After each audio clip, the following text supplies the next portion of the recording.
Hello everybody, happy Tuesday. Welcome back to the channel for another video today. I hope that you're having a great start to your 4th of July week.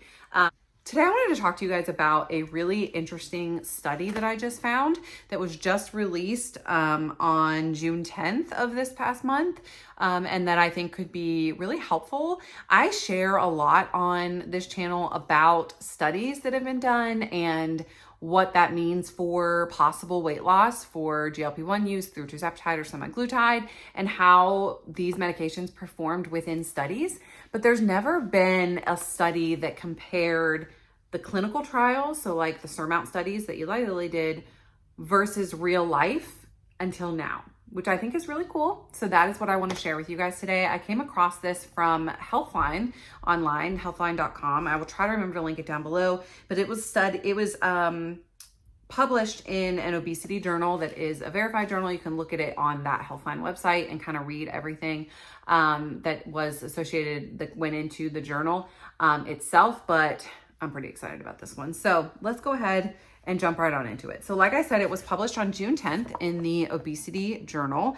It looked at, if I look down, I'm sorry, I want to make sure I get these numbers correctly. So this study looked at 7,881 adults that were obese, but were not diabetic. So these people were just obese. Now, the Surmount study includes diabetics, so that is a little bit different, but otherwise, so these people all were on the medication between 2021 and 2023 through the Ohio Medical Clinic, and they were an average of 51 years old.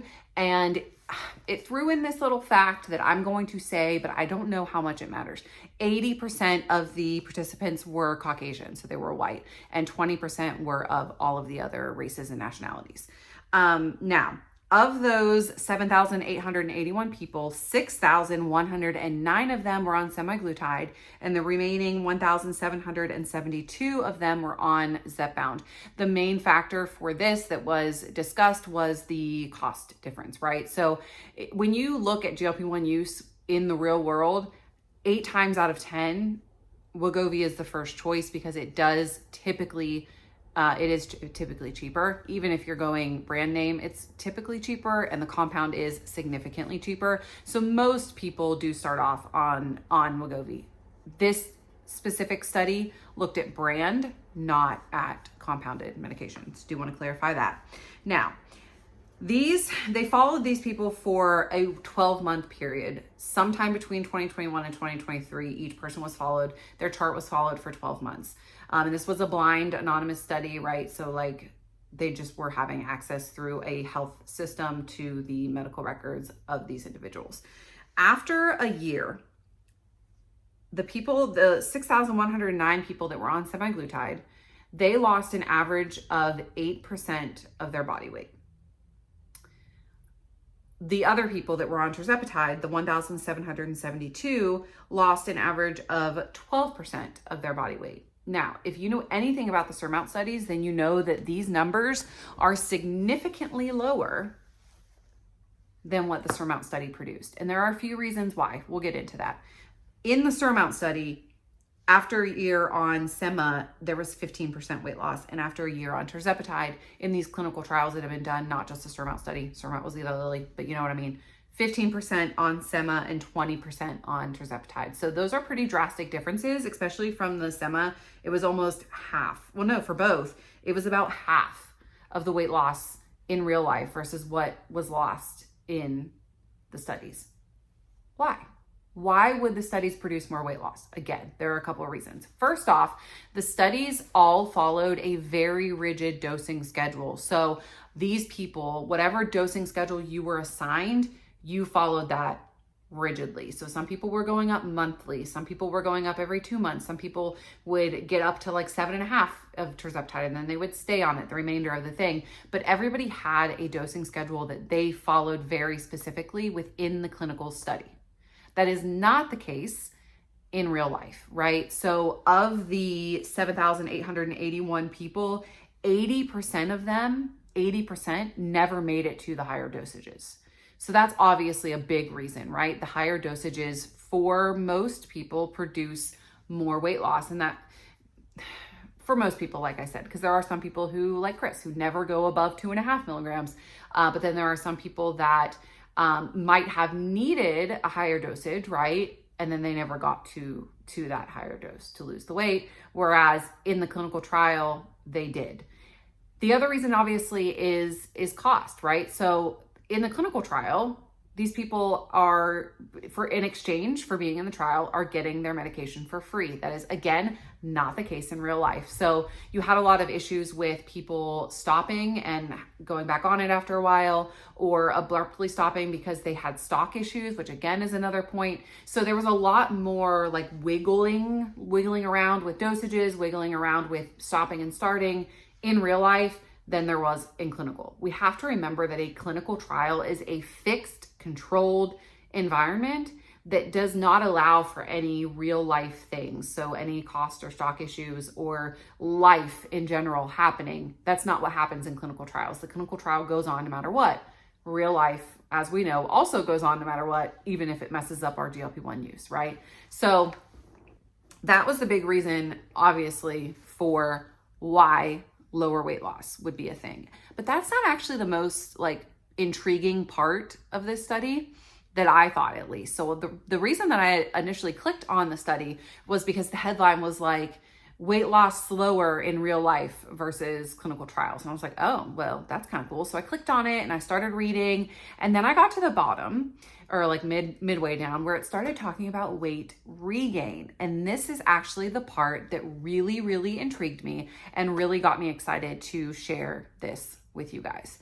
In this study, again, of that same 7,881 adults, the regain after stopping the medication was significantly slower than those that had been in the clinical trial. Again, why? Again, it actually kind of makes sense. I was just speaking about how clinical trials are rigid and they're controlled. Within the trial, those people had support. They had consistency with their check-ins. They had consistency with support. Most were offered nutritional advice and all exercise advice and all of that. They were given things. They were given support systems to be successful, right? And they were given their medicine for free, and they were watched and supported and followed. In real life, that very rarely happens. We would like to think that it happens more often than it doesn't. But very rarely do you have a doctor, unless they're like maybe literally an obesity specialist, that is their job.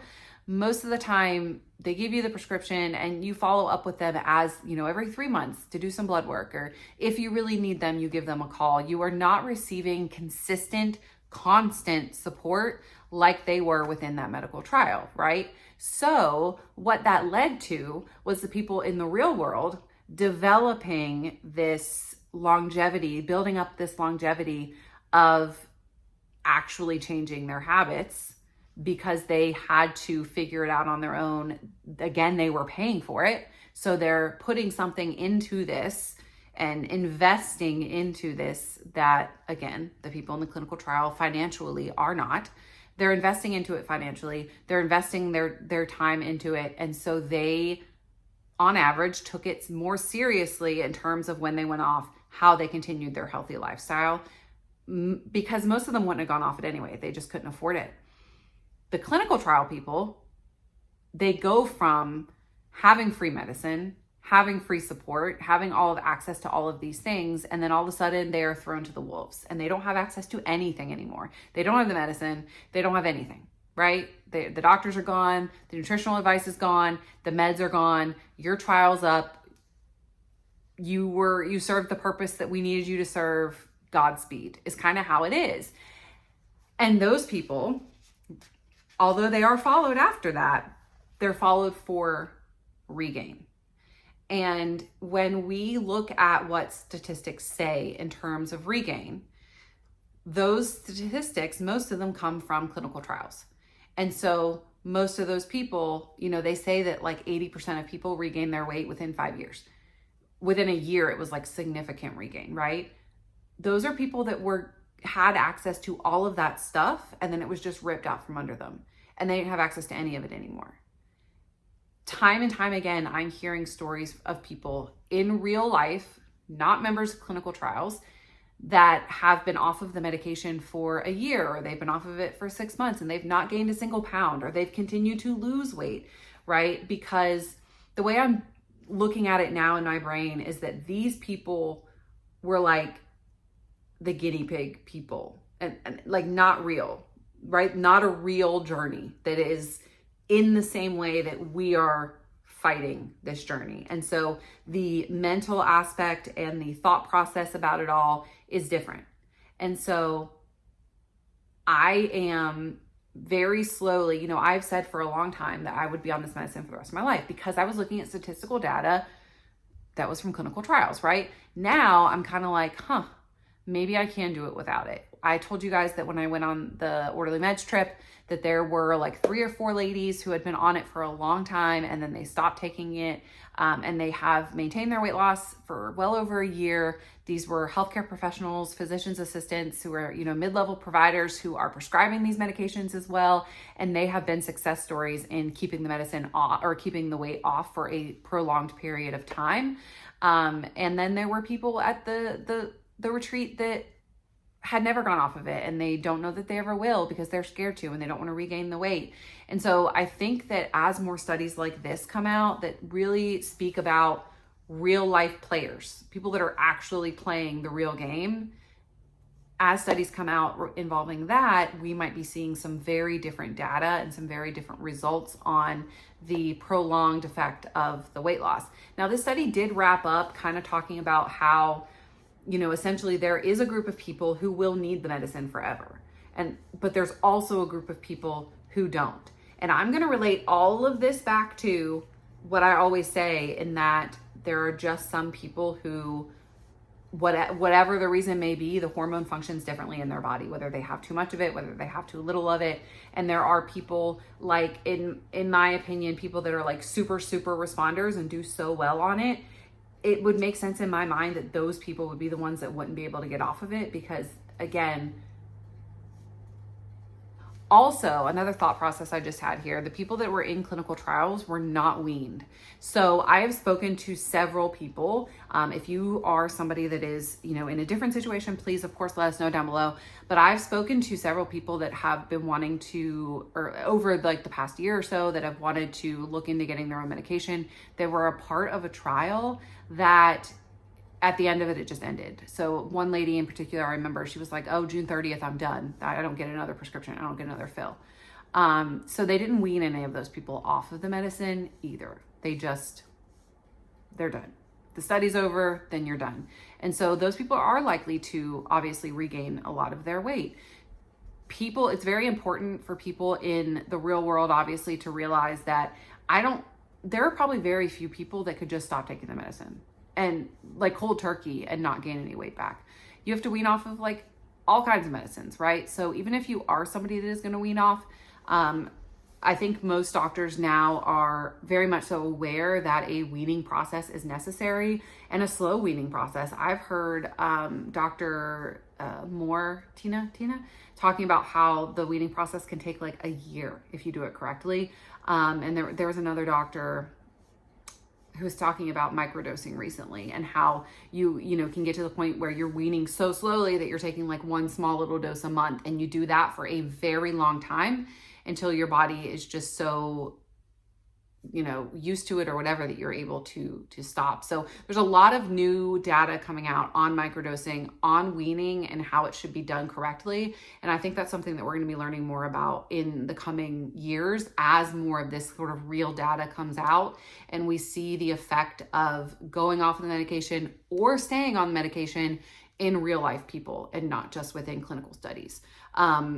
I think that's how we'll learn about prolonged side effects, and that's how we'll learn about negative things that might happen, the people that are like, oh, in 20 years when you guys have 3 heads, stuff like that, is when we actually start seeing real life things happen and we get more real life data in specific to semaglutide and tirzepatide and not like Saxenda and all the other ones that have been around for longer. So that's my little video for today. I want to know what your thoughts are on this study. Honestly, that it's kind of what I expected, except for the weight regain thing. I think I had to process that in my mind a little bit to make it make sense, but it does now that I like thought about it.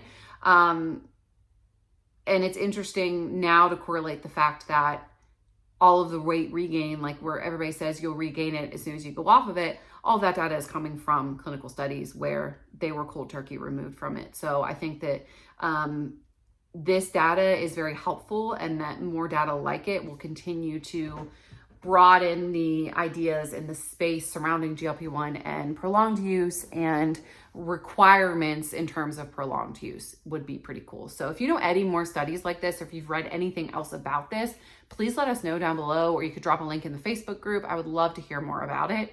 Until then, guys, I hope you have a great day, and I will see you guys in the next video.